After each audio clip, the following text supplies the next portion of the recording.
It started with a shadow, a glimpse in the corner of my eye, always there but never fully seen. It happened first in the subway, a flash of something or someone watching me from the far end of the platform. I brushed it off, told myself it was just the echo of a long day. But the next day it was there again, dark and lingering. At first it was almost laughable. You're being paranoid, I'd think. But it became a pattern. Everywhere I went, so did he. A figure always on the edges of my life, never close enough to make out any details, but always present. Weeks went by, and the shadow morphed into something darker, more solid. I started to notice him more, standing in alleyways, on rooftops. He'd appear in a passing reflection, but no matter how quickly I turned, he'd vanish, dissolving into the background of my daily life. Then came the dreams. At night, I'd wake up gasping, drenched in sweat, convinced he had been standing at the foot of my bed, faceless but somehow watching me. I thought it was stress.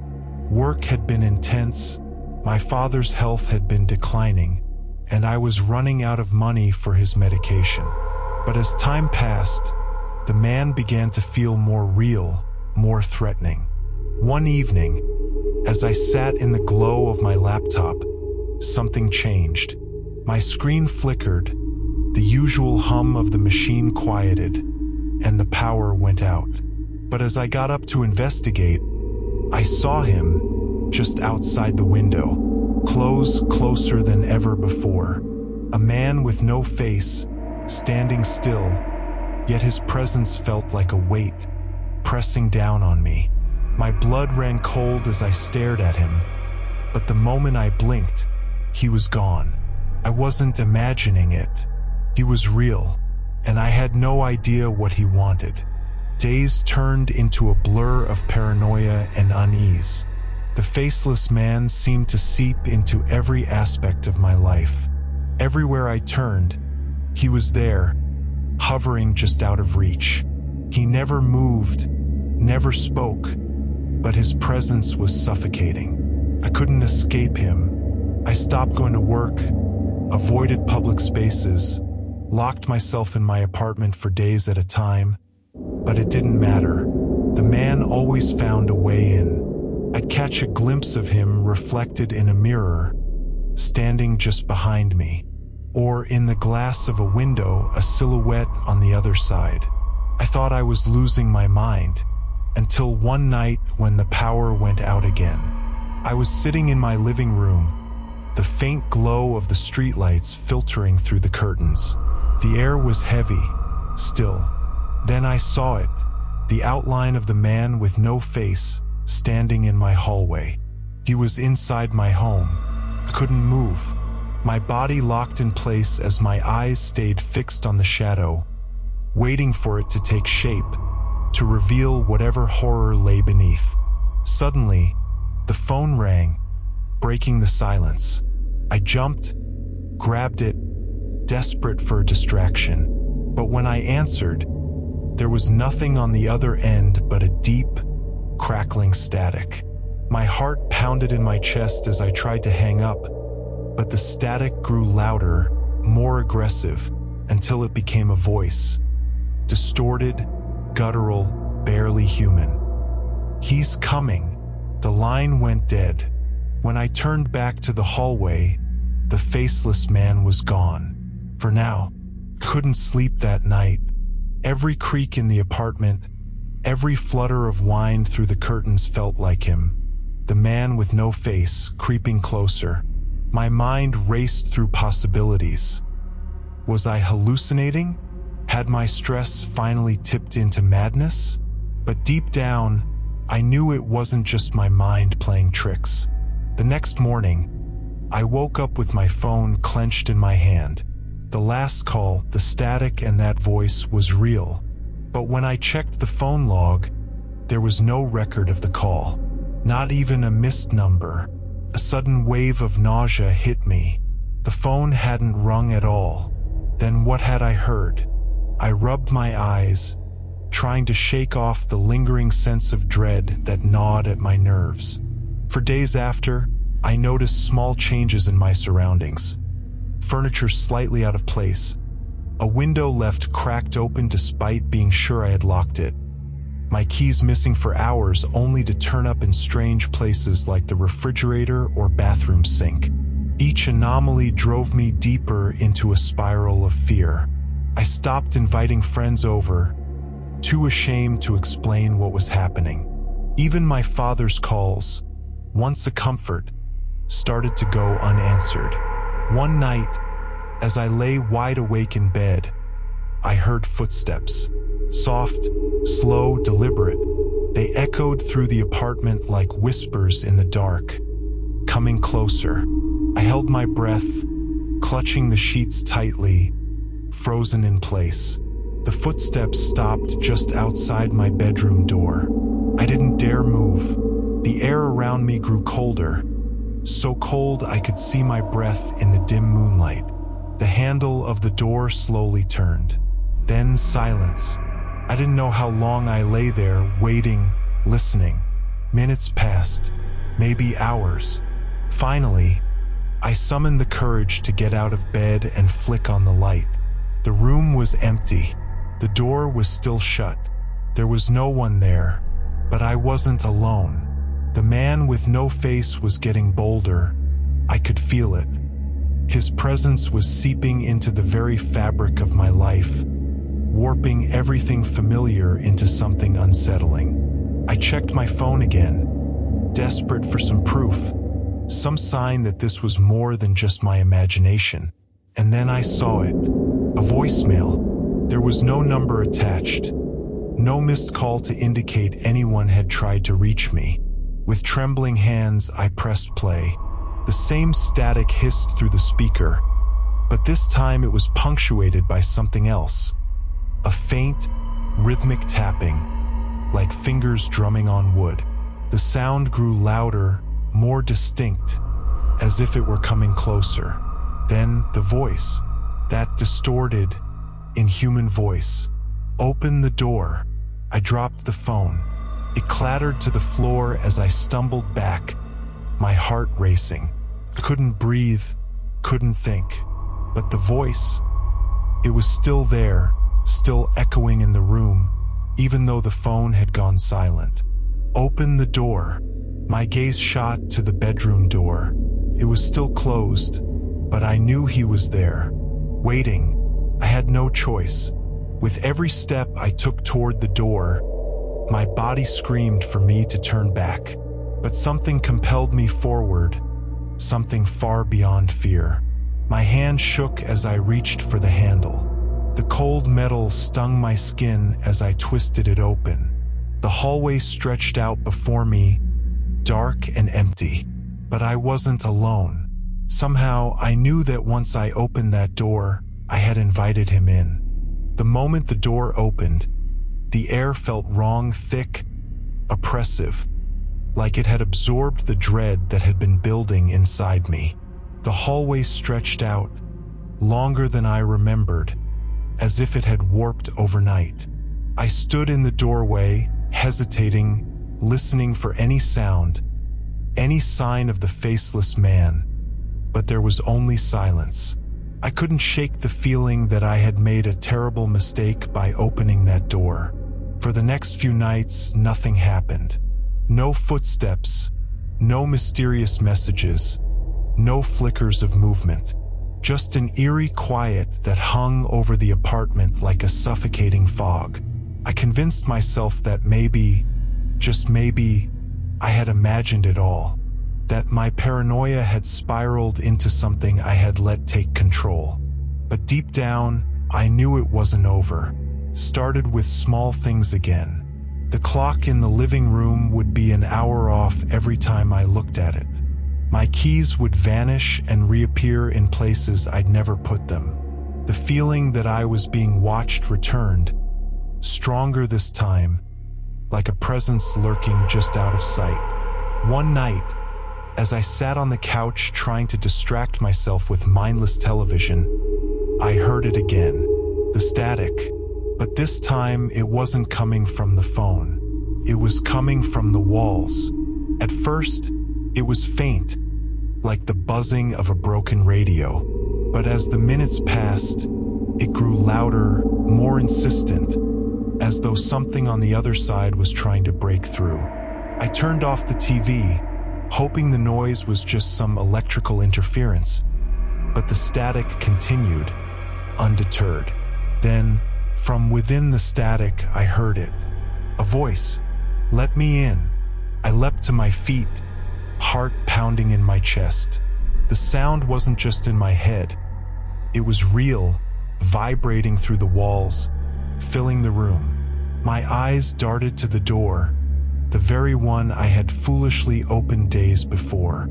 I could feel him now, the faceless man, standing just beyond the threshold, waiting.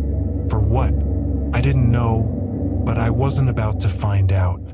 I rushed to the door, threw the lock, and braced myself against it, as if that would keep him out. The static continued to pulse through the apartment, growing louder, more oppressive, until I thought my skull might split in two. And then it stopped. The silence that followed was almost worse. I stayed pressed against the door, afraid to move, afraid that the slightest motion might break the fragile barrier that now separated me from him. Hours passed like this, my back against the door, my mind racing. When the sun finally began to rise, I dared to move again. Exhausted, I stumbled into bed, too drained to care about anything except sleep. But sleep didn't come. Instead, as I lay there in the half-light of dawn, I felt something. A shift in the room, a slight pressure on the bed. My heart raced, every nerve in my body screaming that something was terribly wrong. I turned my head slowly, praying that I was imagining it. But I wasn't. There, at the foot of my bed, was the outline of the faceless man. He didn't move, didn't breathe, just stood there, watching with an unseen gaze that pierced through me. His presence was heavy, suffocating, and I could feel the weight of it pressing down on my chest. Couldn't scream, couldn't move. All I could do was stare, helpless, as he loomed over me, his shadow stretching across the room like a dark, living thing. And then, just as suddenly as he had appeared, he was gone. The room was empty, but the terror remained. This time, I knew it wasn't a dream. The next morning, I didn't bother pretending I could go back to normal. I packed a bag, called in sick to work, and fled to my mother's house in the suburbs. Anything to get away from the apartment, from the faceless man. But even as I drove, I couldn't shake the feeling that he was with me, watching from somewhere just beyond the reach of my headlights. When I arrived at my mother's house, I didn't tell her what had happened. How could I? She would never believe me. Instead, I told her I needed a break from the city, that I was stressed from work and just needed to rest. But rest never came. That night, as I lay in the guest bedroom, I heard it again. The static. It was faint at first, barely audible over the hum of the air conditioning, but it grew louder as the minutes passed. My heart raced as I realized what was happening. He had followed me. The static rose to a deafening crescendo, filling the room, the house, my entire world. And then, from within the static, that voice returned, clearer than ever before. "Let me in." I bolted upright in bed, the hair on the back of my neck standing on end. The static continued, relentless, as the voice repeated its demand, over and over again, each time growing more insistent. "Let me in." And then, with a sudden, bone-chilling clarity, I understood. He wasn't asking permission. He was telling me he was already inside. As I stepped into the hallway, a cold draft brushed against my skin, making every hair on my body stand on end. My eyes darted around the dark, empty space, but I knew better than to trust what they saw. The man was here somewhere, hidden, lurking just out of sight. I took slow, measured steps, half expecting him to materialize from the shadows, but the apartment was deathly silent. Too silent. I moved toward the living room, feeling as if I was walking through a dream, every sound muffled, distant.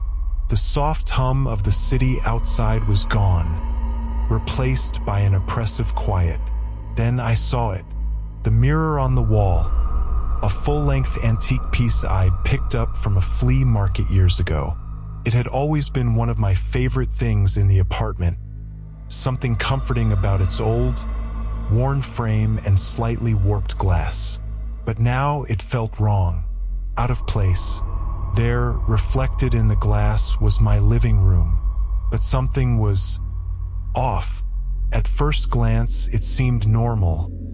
My couch, my bookshelves, the faint glow of the streetlights through the curtains. But the longer I stared, the more unsettling the reflection became. In the mirror, the shadows were thicker, darker. The angles of the furniture seemed slightly distorted, as though the room on the other side wasn't quite the same as mine. And then I saw it, the figure, standing just behind me. I spun around, heart hammering in my chest, but the room was empty. No one there. My breath came in short, ragged bursts as I looked back at the mirror, and there he was again, closer now. The man with no face. I stepped back, my body trembling, but my reflection didn't move. It stayed frozen in place, staring back at me with wide, terrified eyes. The faceless man was looming just over my shoulder, his shape growing more defined with each passing second. And then he spoke, but not out loud. His voice echoed inside my head, a low, rasping whisper that sent chills down my spine. "You invited me in." I stumbled backward, knocking over a chair as I fled from the mirror. My body felt heavy, like I was moving through water, every muscle sluggish and uncooperative. The air around me thickened, like it was closing in, suffocating me. I needed to get out. I bolted for the front door, yanking it open and rushing into the hallway outside my apartment. The building was eerily quiet, the dim overhead lights flickering weakly. I ran down the stairs, not daring to look back, not wanting to see if he was following me. As I burst out onto the street, the cold night air hit me like a slap in the face, snapping me back to reality. I looked around, panting, trying to calm the frantic pounding of my heart. The street was empty, not a single soul in sight, but something had changed. The world around me felt different now, like I had crossed some invisible threshold. I could still feel his presence, even out here in the open, like a shadow clinging to the edges of my consciousness. I glanced up at my apartment building, expecting to see him standing in the window watching, but the window was dark, empty. I should have felt relieved, but I didn't. The weight in my chest only grew heavier. I had let him in. There was no escaping that now. With trembling hands, I pulled out my phone and checked the time. It was 3:33 a.m. The phone still showed no missed calls, no voicemails. But as I stared at the screen, it flickered. A new message appeared from an unknown number. "Look in the mirror." My stomach dropped. I didn't want to, couldn't, but my feet moved on their own, carrying me back up the stairs, back to the door of my apartment. The mirror was waiting for me, calling to me like a twisted siren song. I stepped inside, the door creaking softly behind me. The apartment was just as I had left it, the same eerie silence hanging in the air. The mirror stood at the end of the hallway, its surface shimmering faintly in the dim light. My reflection waited for me, just as before. But now I was no longer alone. Standing next to me in the reflection, his faceless form towering over me, was the man. He was inside my mind, inside my life, and I knew, deep down, that he wasn't going to leave. Not until I did what he wanted. I took a deep breath, stepping closer to the mirror. My heart raced, each beat echoing in my ears. The reflection grew clearer, more defined. My reflection's eyes were wide, pupils dilated with fear. The faceless man stood over me, his presence looming. Then, with a slow, deliberate motion, my reflection raised its hand and pointed toward the glass, toward me, and just before everything went dark, I heard his voice again, that same rasping whisper. "You can't run anymore." The next morning, I woke up, disoriented, back in my bed. The events of the previous night felt like a nightmare, a terrifying, surreal dream. But as I rubbed my eyes, my gaze drifted to the hallway, and the mirror was still there, its surface glinting in the early morning light. I had to see it again to convince myself it wasn't real. With dread pooling in my stomach, I stood and walked toward it, each step heavier than the last. When I reached the mirror, I almost didn't want to look, but curiosity, no, something else, pushed me to face it. What I saw froze me in place. It wasn't my reflection staring back at me. It was me, or rather, someone who looked exactly like me, but something was horribly wrong. My doppelganger stood in the mirror, their eyes hollow, skin too pale, like a puppet stripped of life. Then the reflection moved before I did. A cruel, twisted smile crept across its face, while I remained paralyzed, unable to blink, unable to turn away. My chest tightened as I realized I no longer had control of my body. I was the reflection now, trapped behind the glass. The faceless man appeared behind the other version of me, placing his hand on my doppelganger's shoulder. And then he smiled, a smile that seemed impossible for someone without a face. But there it was, twisting, distorting his flesh. The realization hit me like a sledgehammer. I wasn't in my world anymore. I had crossed over. The man hadn't just followed me, he had replaced me.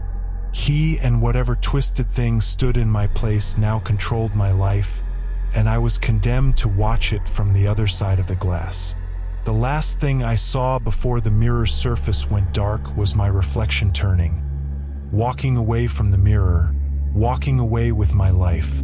I tried to scream, to pound against the glass, but there was no sound, no escape. And then the door to the apartment closed behind them, leaving me trapped, forever,